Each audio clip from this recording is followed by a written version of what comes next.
चला तर आज मी नारळाची चटणी बनवत आहे। इडलीसोबत खायला खूप अशी भारी लागते ही चटणी। तर मी एवढं साहित्य घेतलेलं आहे।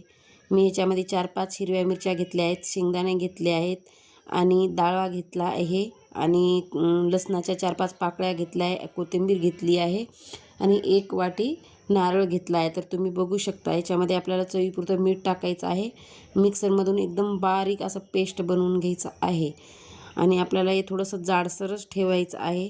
इडलीसोबत ही चटणी खायला खूप टेस्टी लागते आणि माझ्या मुलांना तर ही चटणी खूपच आवडते। तर आपण ह्याच्यासाठी बनवूया तडका।